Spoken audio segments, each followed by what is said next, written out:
Olá, maltinha, bem-vindos a mais um vídeo aqui do Zuga. Eu hoje estou especialmente bem acompanhado aqui no nosso primeiro React em conjunto. Rafael Araújo aqui connosco, nosso especialista em teologia do Zuga. Rafa, como é que te sentes em fazer aqui a primeira live React de Verdade. uma coisa ainda por cima tão polémica que o Ricardo Araújo Pereira disse sobre religião? É verdade, é assim, eu realmente tive aqui o convite do Marco porque ele disse-me que o Ricardo Araújo Pereira sabia imenso de economia, mal. E então eu depois também descobri que afinal também sabe imenso de religião. Então decidimos reagir aqui para conseguir aprender com esta fantástica sabedoria o que é que ele tem aqui para dizer sobre religião, sobre fé e sobre outras coisas. Aparentemente sobre unicórnios também, pelo que eu ouvi dizer. Mas vamos ver o que é que ele diz. Que é isto que me fascina, porque eu esperaria, do que eu conheço de ti da internet, porque não te conheço, esperaria alguém que dissesse sou agnóstico. Agora, ateu tem uma certa fé, Não tem, não não? tem não. Não, Conta não. lá. É a ausência de fé, na verdade. Que é que tu achaste logo desta afirmação assim, rompante?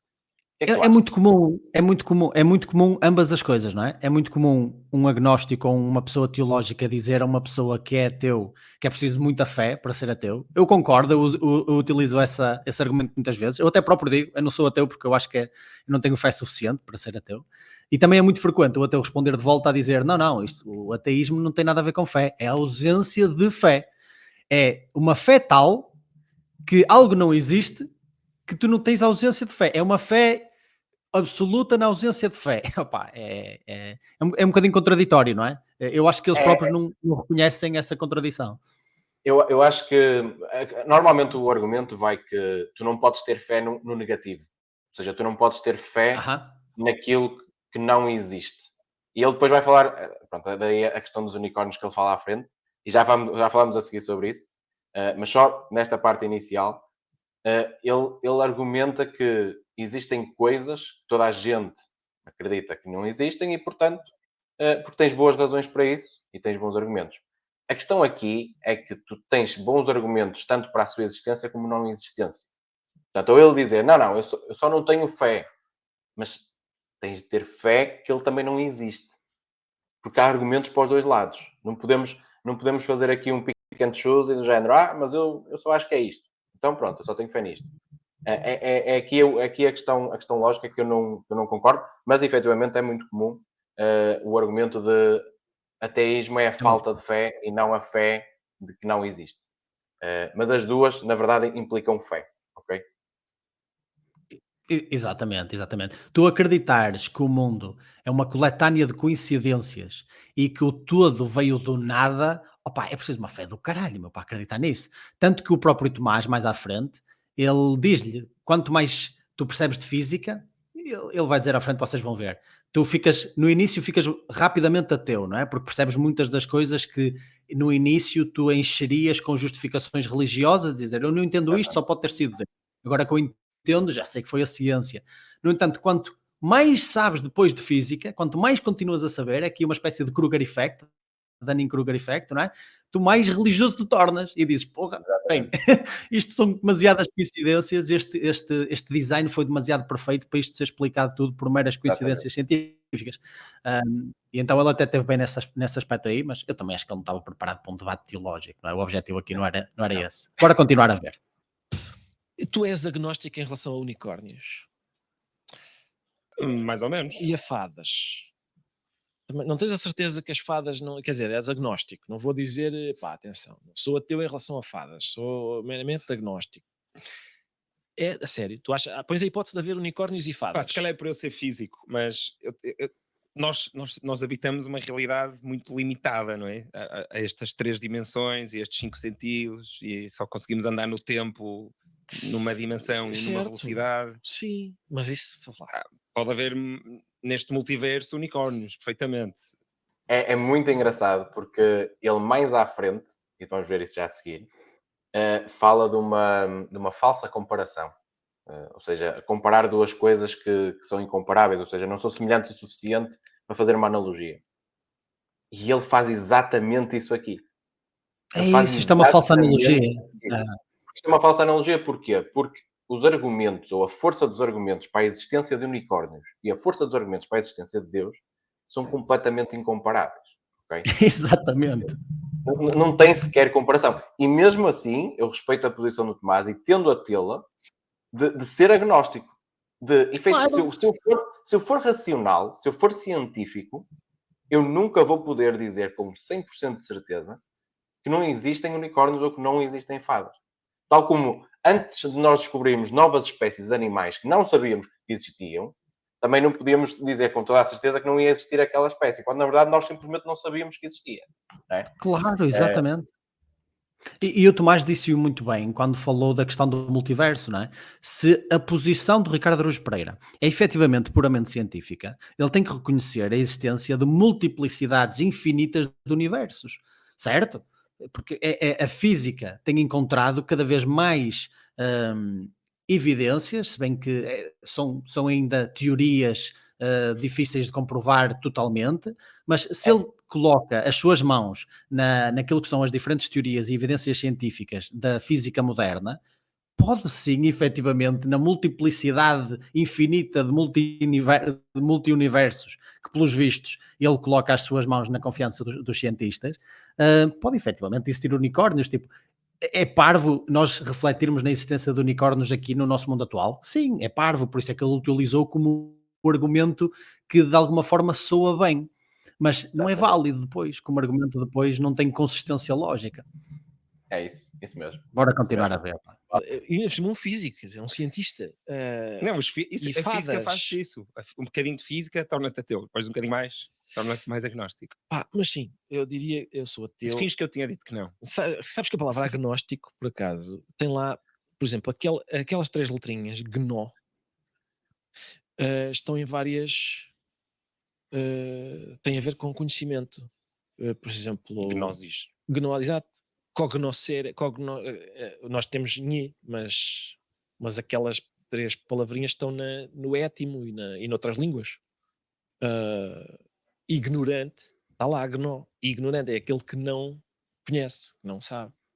Em primeiro, é muito engraçado, e eu reparei que ele fez isso ao longo de todo este episódio de podcast, não é? Em que ele divaga.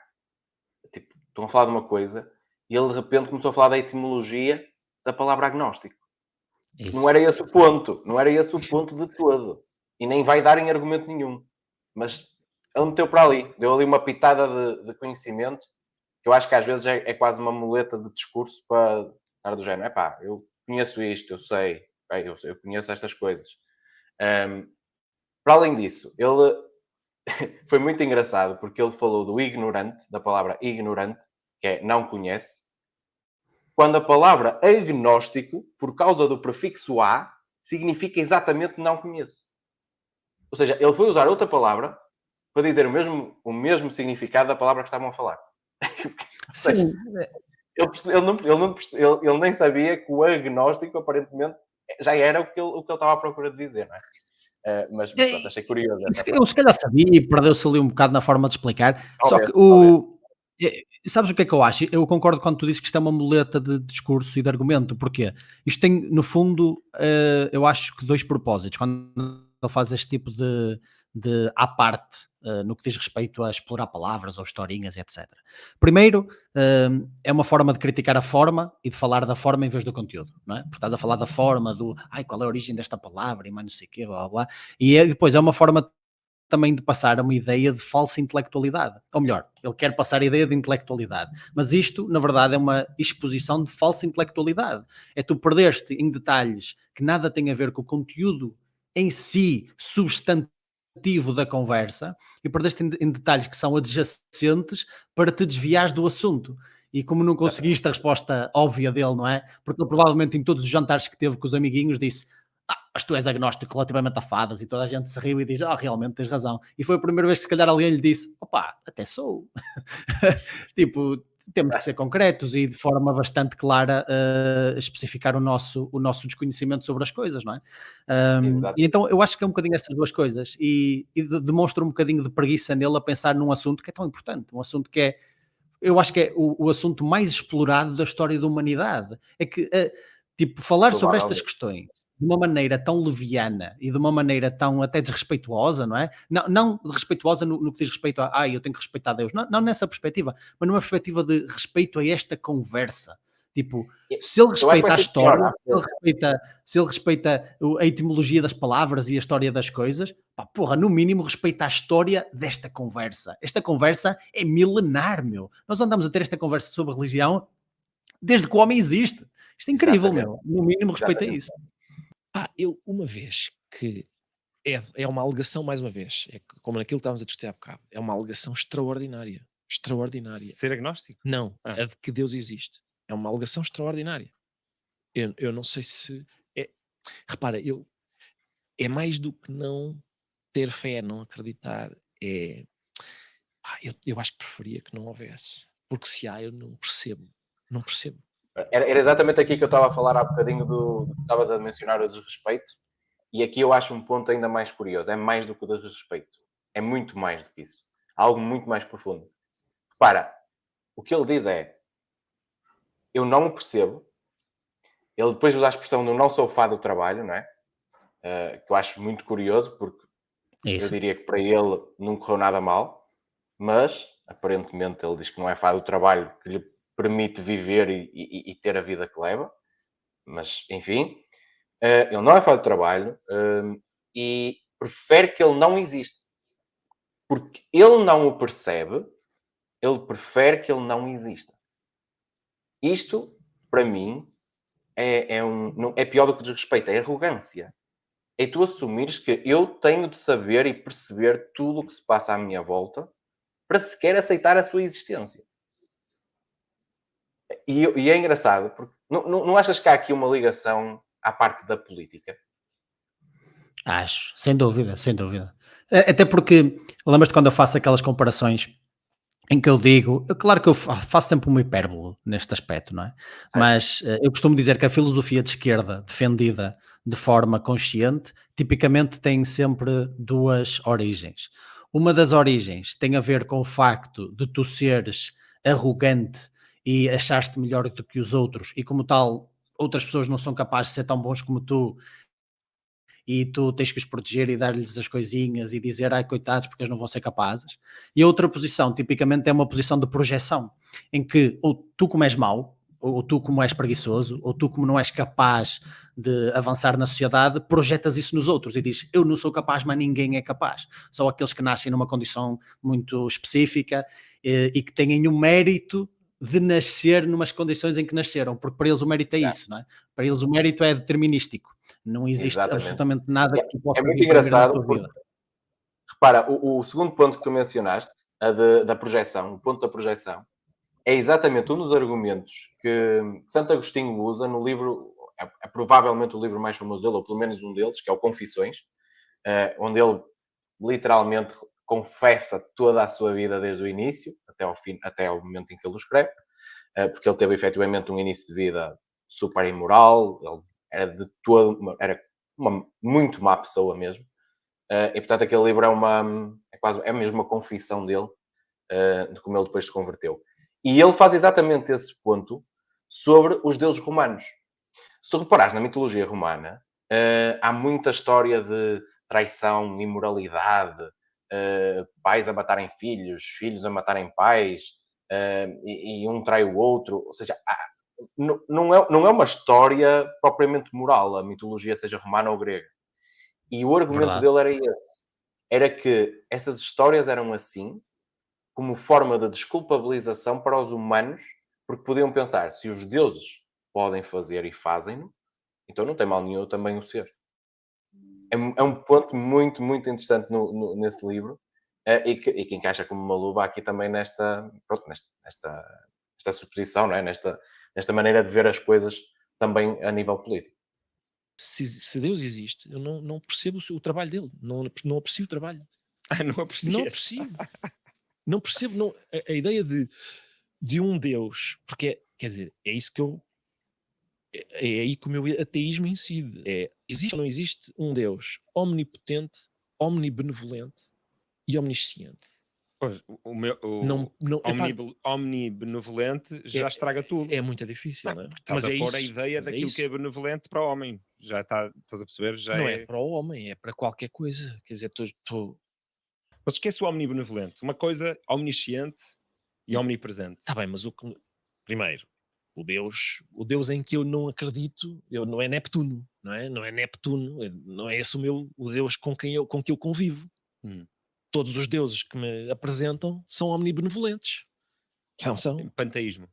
Não, mas isso é outra coisa. Isso é. Mas Acredito na natureza. Acredito na natureza. Não é sei o muito quê. mais do que isso. mas Panteísmo. ok.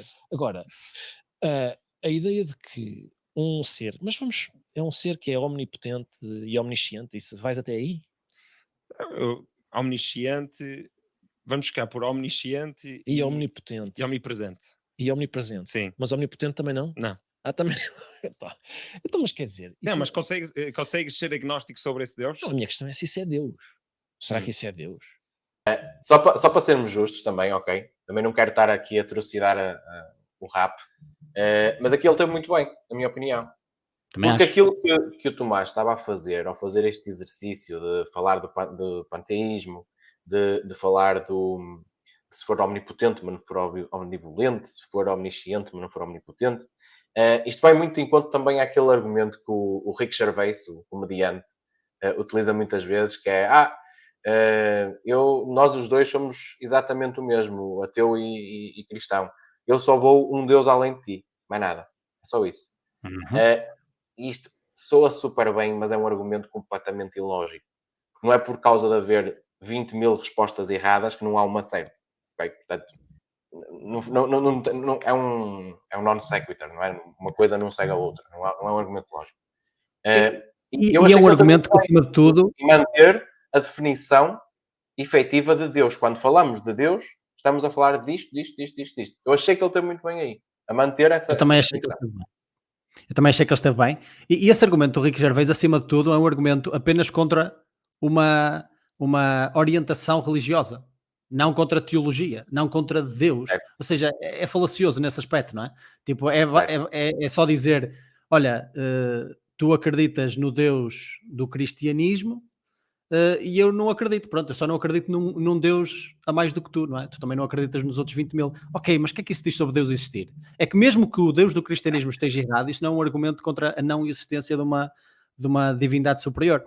Então, Exatamente. continua a ser um argumento um pouco falacioso nesse sentido. Eu nem sou das pessoas mais religiosas do mundo, não é? Eu tenho aprendido muito com o Rafael, pá, porque ele tem abrido os meus horizontes e feito-me pensar, não é? Que eu não tinha pensado muito sobre estas questões e hoje em dia penso mais, pá. Bora continuar a ver? Bota. Mais ou menos. Isso não é Deus, pá. Isso não é Deus. Isso é... Física. Não, a questão é essa. É difícil. Tu acreditas no vento, é muito bom. Exatamente. Não, mas é muito bom porque por acaso o vento é uma coisa para mim bastante espiritual. Eu, quando Sim, mas vejo isso... o vento. Ouve lá, mas a questão é essa. Eu não tenho fé no vento. O problema é esse. Eu também não. A fé é uma coisa. O conhecimento é outra. Eu não tenho fé que a minha t-shirt é preta. Eu sei que é preta. Há aquelas pessoas que dizem assim, eu sei que Deus existe, então não tens fé. Sim. Nesse caso não tens fé, porque Concordo fé é 100%. acreditar. Isto também é um dos pontos muito, muito interessantes e que também é muito falado desta questão da fé e a fé no vazio e o ser racional e o não ser racional. O problema é que eu acho que muitas vezes a malta utiliza a palavra fé de uma forma errada. Ele utiliza a palavra fé como um género de fé cega sem qualquer tipo de fundamento. E isso é quase impossível. Tu para teres fé em alguma coisa tem de ter alguma base. Pode ser um testemunho de um amigo, pode ser uma observação tua, pode ser uma evidência que é-te apresentada ou que te é contada, mas há sempre alguma coisa. Quando tu entras num avião, tu tens 100% a certeza que aquele avião não vai cair. Não é? Tens fé. Tu tens fé que ele, à partida, baseado nos milhões de aviões que já passaram todos os dias pelo ar, à partida ele está bem construído para levar-te ao caminho. Mas tu tens de ter fé que ele não vai cair. Porque não o sabes com certeza. Todos os dias na tua vida tomas decisões com base na fé. Tu tomas um comprimido porque tens fé que a pessoa que o colocou naquela caixa e que diz que tem aqueles ingredientes está correta e fez o seu trabalho. E que não se enganou. Exatamente. Tu andas na estrada, tu pegas no carro, tudo o que tu fazes, tu nunca fazes nada praticamente na tua vida com 100% de certeza. Há sempre uma probabilidade de algo correr mal. E aqui lá está, esta questão de se eu tenho fé, então tu não acreditas, tu não tens fé se eu acredito que existe, se eu digo que existe, então tu não tens fé, não é bem assim, não é? Não é bem É assim. isso. Achei um bocadinho exagerado o argumento aqui. Eu acho que ele hiperboliza esse argumento, tal como ele faz na política. Repara que ele, na live que nós fizemos, a reagir sobre a parte mais económica do que ele falou, eles falam sobre o homem económicos, onde eles dizem que isso é um mito, que já foi desmontado, que o homem não age sempre de forma racional. Ou seja, ele age por absolutos. Basicamente ele usa estes argumentos absolutos e diz: como o homem não é racional a agir nos seus interesses e como nós não tomamos as melhores decisões sempre, não é? Porque não somos computadores robóticos e temos emoções e somos seres falíveis, então tem que ser o Estado a tomar conta disto. Então é assim que ele justifica as coisas. O que é que ele não se lembra? Ele não se lembra é que o Estado também é composto por pessoas que são falíveis e que não são feitas de um barro especial qualquer, não é? Que foi aquilo que falámos, que é uma frase de Frederico Bastiat espetacular. Eu não tenho. Eu também não tenho fé. Não tenho fé. E, portanto, a questão é, eu olho à volta e as pessoas conheces todos os argumentos, não é? O argumento que é o do relojoeiro, por exemplo. Tu tropeças num relógio e olhas para o relógio e dizes, olha, isto foi feito por alguém. E o argumento é, porque não, quando tropeças no motor, dizes, olha, isto também foi feito por alguém. E conheces certamente todas as críticas a esses argumentos, sobre a crítica da comparação ilegítima, porque um relógio é uma coisa complicada que teve várias entidades a trabalhar ali. Um gajo faz o vidro, outro faz o mecanismo, outro faz a correia. Portanto, não é comparável, não é um autor, são vários. Portanto, no máximo seria um Olimpo, um panteão de deuses. Isto é ouro. Isto aqui é ouro. É ouro mesmo. Porque lembras-te quando no início eu te disse que ele falou fez uma comparação falsa e depois ia falar outra vez dessa questão. Ele disse aqui o mesmo, né? Que era uma comparação falsa, comparar um relógio e uma flor. O mais engraçado é que esta comparação é mais válida do que ele fez anteriormente. Porquê? Porque nós, à medida que vamos descobrindo mais e que temos microscópicos cada vez melhores, temos instrumentos que nos permitem perceber os mecanismos da vida cada vez melhor, mais complexidade encontramos. É ao contrário. Nós achávamos que a complexidade estava toda cá fora e depois eram pequenos bloquinhos, não é? Tipo tijolinhos pequeninos que iam nos construindo, não é? Como Darwin acreditava, não é? Que a célula era a unidade básica da vida e aquilo era tipo um blocozinho de carne que nos ia construindo a todos. Só que à medida que nós vamos descobrindo mais e mais e mais, percebemos que dentro de cada célula está uma complexidade absurda. Há um universo de mecanismos complexos a trabalhar dentro de cada célula do nosso corpo para que tudo funcione e todas elas têm de trabalhar bem em conjunto para formar todo o tipo de tecido diferente e isto para depois não falarmos do resto do corpo em si, tem de trabalhar em conjunto para viver, para permitir a vida. Portanto, ele disse ele disse que aquela resposta era uma falta de comparação, não é? Era uma falsa comparação, uma comparação ilegítima, quando na verdade é bastante legítima a comparação. É muito engraçado. E depois, uma coisa que também tu reparas aqui é que ele diz que conheces todos os argumentos, conheces todas as respostas, mas ele só fala de um aqui e depois à frente só fala do problema do mal. Na verdade, ele só apresenta dois e nunca lhes dá uma resposta, na minha opinião, muito clara. Ele diz que isso é uma resposta, a da falsa comparação, mas não diz que é dele. Não diz que é o que ele acha. Então achei muito vago neste aspecto. É isso. Muito vago nas respostas. E depois ele diz uma coisa interessante. Pá, tu já falaste muito bem, não tenho mais nada a acrescentar relativamente a esse aspecto, mas ele diz uma coisa muito interessante, que é, ele utiliza um argumento muito fraco, porque ele utiliza um argumento a dizer assim, pá, isso é facilmente rebatível, um relógio é feito por várias pessoas diferentes, em vários estágios diferentes, é muito complexo. A minha pergunta que eu tenho para o Ricardo, então, é a seguinte, se for possível, uma pessoa sozinha fazer um relógio, então quer dizer que Deus existe, é isso? Porque Exato. não é esse o argumento que ele está a apresentar. Ele não está a dizer, tipo, não, é impossível nós estarmos a comparar as duas coisas, porque se estão a dizer que a planta foi criada por uma única pessoa, estamos a comparar com um relógio que é uma coisa complexa, feita por várias pessoas e vários passos diferentes. Primeiro, Deus supostamente demorou 7 dias a fazer, por isso também se calhar teve um processo, não é? Nem é essa a questão. Deus é omnipotente. Portanto, estás a colocar limites naquilo que por definição é omnipotente. Então, Ele acabou de corrigir o Tomás anteriormente a dizer que isso não era uma boa definição de Deus, não é? Exatamente. Ele falou há pouco de Neptuno, a dizer, mas não, eu não acredito em Neptuno, isso para mim é panteonismo, é diferente, não tem nada a ver. E agora usou o panteão como argumento contra o argumento a favor de Deus. Tipo, então, mas há bocado tu aceitaste bem, tu estavas bem antes, pá, estavas bem antes. Porquê é que tu mudaste de ideia? Mas fica a pergunta. Se for possível alguém sozinho fazer um relógio, isso basicamente comprova a possibilidade de existir um criador que tenha efetivamente criado o fenómeno biológico que deu origem à planta, etc. Até porque também é falacioso no sentido histórico e biológico e evolutivo, não é? Porque nós sabemos perfeitamente que as várias criaturas da Terra não foram criadas assim. Tipo, nós sabemos que existiu toda uma evolução e que não é pelo facto de possivelmente um criador ter criado as leis do universo, da biologia, da matemática, etc. Porque as leis da matemática são descobertas. Ninguém as inventa. Tipo, Exatamente. o pi. Ninguém inventou o pi. Tipo, as pessoas descobriram pi. Ninguém inventou energia igual a massa vezes c quadrado. Tipo, ninguém inventou essas coisas. Isto tudo foi descoberto. Ou seja, isto já existe.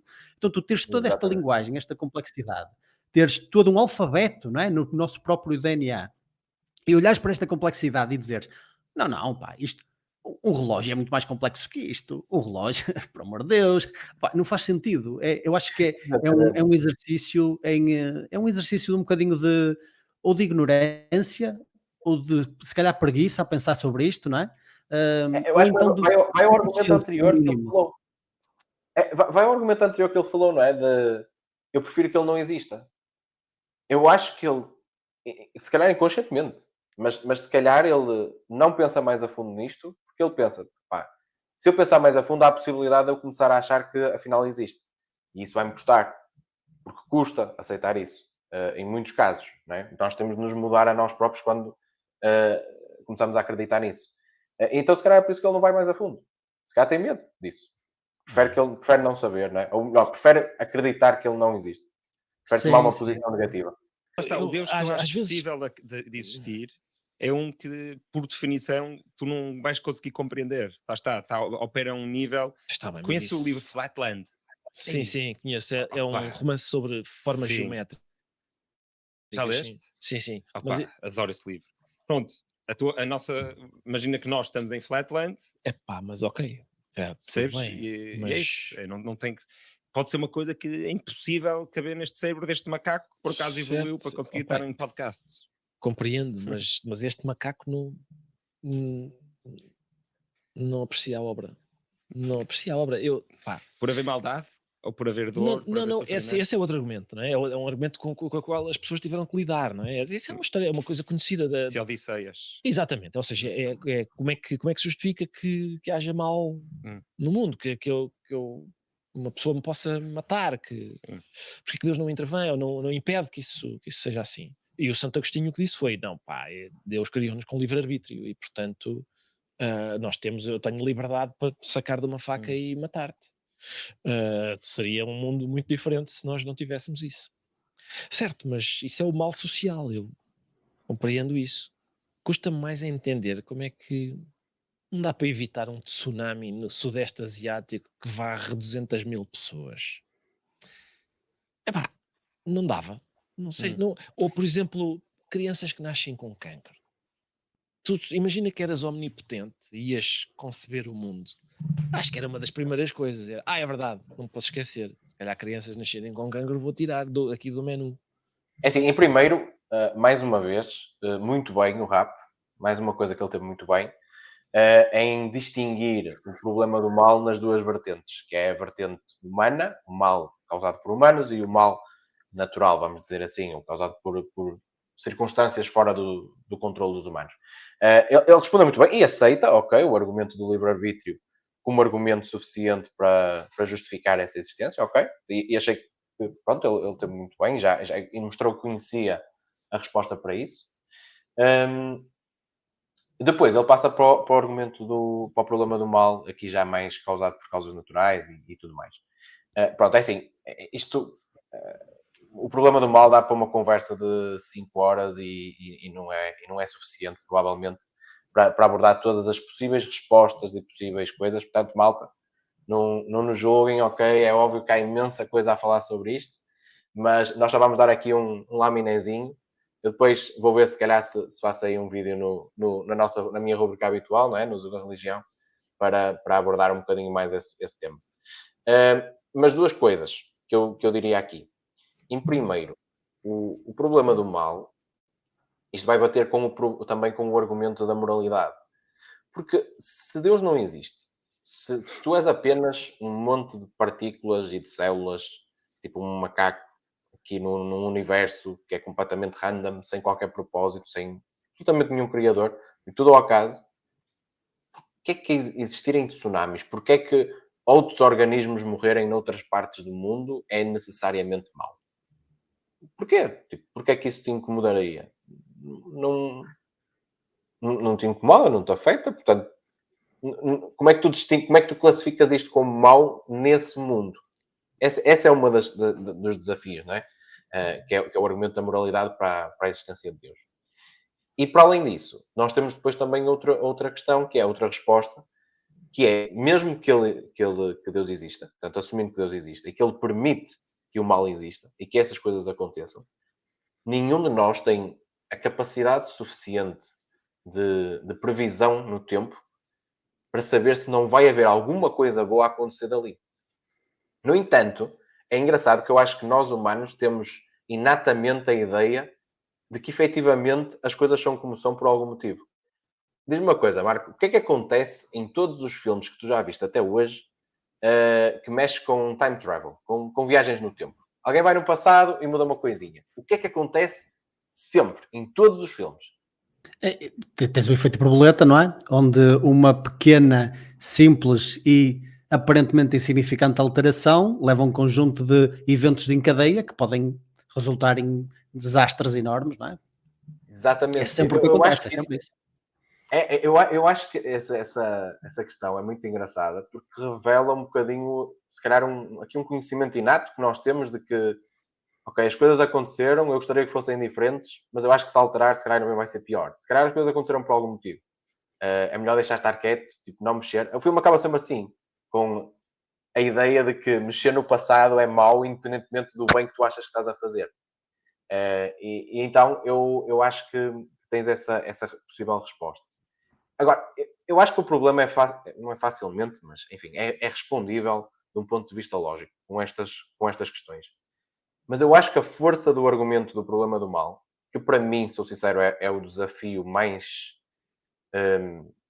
difícil de responder, na minha opinião, à visão do teísmo, é que é um argumento emocional. E essa é a parte difícil, muitas vezes. Quando alguém te pergunta as coisas desta maneira, é muito difícil de ser racional. É muito difícil de conseguires realmente tentar ser lógico e explicar que pode haver um motivo. E então, se for alguém a falar de um ponto de vista pessoal, horrível. É muito, muito difícil. Há um vídeo muito famoso na net do Stephen Fry, acho eu, em que ele está precisamente a dizer isto. E ele está a dar um exemplo de um organismo qualquer em África, acho que é uma larva, um inseto, que ele só se alimenta de olhos de pessoas, supostamente. Aparentemente é tipo um bichinho que a única maneira de sobreviver é comer os olhos das pessoas. Então o argumento dele é: porquê? Porquê criar um bicho destes? Tipo, não faz sentido. Isto não faz sentido nenhum. E então, eu acho que o nível emocional é muito difícil, muitas vezes, de responder ao problema do mal. Sim. Ainda que haja respostas filosóficas que sejam válidas, acho que emocionalmente é onde o argumento tem mais peso. Eu também acho que não é coincidência ele ter voltado a este argumento no fim da conversa, porque efetivamente eu acho que é o argumento que para ele é mais convincente à não existência de Deus, o que é irónico, porque na verdade não convence que Deus não existe. Aquilo que pode é convencer-te que Deus não é bom, no Certo, máximo convence-te disso, exato. não é? No máximo, porque isto não te convence que ou melhor, não apresenta qualquer tipo de argumento para como é que as coisas passaram a existir do nada e como é que do Certo. nada passou a existir o todo, não é? Ou seja, no máximo convenceria-te que Deus não é bom. Deus Bem, até pode existir, mas não é bom. Mas não é esse o argumento dele, né? O argumento dele vai além disso. Ele diz que Deus não existe, não existe. E eu acho que isto está tudo encadeado nesta faceta do problema do mal. Que ele encadeia esta faceta do problema do mal no problema de eu não quero que ele exista, eu espero que ele não exista, porque ele é assim maldoso ou permite estas coisas, eu não quero que ele exista, e então acaba por depois racionalizar o resto. Porque é este efetivamente se calhar o argumento mais forte que ele tem a dar e a apresentar. E eu concordo que é muito difícil, efetivamente, porque se tu acreditares, e é um problema que eu não tenho confiança a debater, sinceramente, não tenho absolutamente confiança nenhuma, mas estou mortinho por ver o teu vídeo a falar sobre este assunto. Eu estou a ler o livro do C.S. Lewis, The que tu Problem me of Pain, não é? apresentaste, não é? Que tu me apresentaste, o Problem of Pain. E há lá uma frase muito boa que eu até fui buscar aqui para me lembrar, que eu apontei e que eu gostei muito, que era Deus sussurra nos teus prazeres, fala na tua consciência e grita nas tuas dores. Porra, isso é tão profundo, meu, é tão profundo e é de muita sapiência, uma frase destas, não é? O C.S. Lewis e o problema do mal, o problema da dor, que é o livro que tu estás a referir, é ainda hoje um go-to de qualquer defensor do teísmo. O livro está muito bom. Eu confesso que eu apenas li resumos e vi muita coisa sobre o livro, mas ainda não o li eu sozinho, de início a fim. É um dos que está na lista. Mas é sem dúvida um dos grandes livros de resposta ao problema do mal. E muito profundo. Esse também há um que ele também escreve sobre o The Grief, está-me a escapar a palavra em português, o luto, sobre o luto, Luto. alguma coisa luto, que é quando ele escreve-o depois da sua mulher ter morrido, e as pessoas também dizem que é um excelente livro, tipo, é daqueles livros, tipo, se perdeste alguém, lê aquele livro, vale a pena. Um autor fica do caraças mesmo. Sem É um dúvida, autor sem do dúvida. caraças mesmo. Acho que devíamos Pronto, hoje recomendar ao ficamos por Marco aqui. para ele ler. Eu acho que devia ser a recomendação É, final aqui do vídeo, ao Marco. É dizer ao Rapo para ler pois, C.S. Lewis, sabes que, vai ser bom. sabes que a minha sensação, ele provavelmente o C.S. Lewis deve conhecer, ele também mencionou Santo Agostinho, ele não deve ser completamente ignorante a estas questões, não é?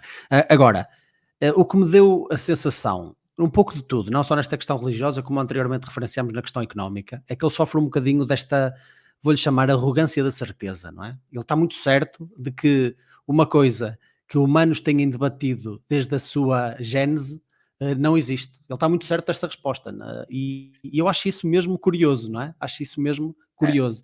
Ele está completamente certo de várias destas questões que são altamente complexas, altamente complexas. E se reparares, esse mapa mental que tu traçaste relativamente à impossibilidade de prever o que pode acontecer perante um acontecimento, é exatamente a mesma lógica que ele tem para a questão económica. Porquê? Porque a economia é exatamente igual. Tu achas que consegues prever e conseguir quantificar ou controlar um conjunto de micro decisões, são bilhões de decisões a cada minuto que o planeta toma. E ele acha que pessoas comuns são capazes de o fazer, e melhor, não são só capazes de o fazer, como capazes de o determinar para o resto dos outros bilhões de pessoas, e que de alguma Exatamente. forma a democracia legitima isto tudo. Pronto, então esta arrogância da certeza dele a mim faz-me alguma confusão. Ele é uma pessoa inteligente. Há pessoas que não concordam quando eu digo isto, mas eu acho que ele é uma pessoa extremamente inteligente. Ele de Sim. idiota não tem nada.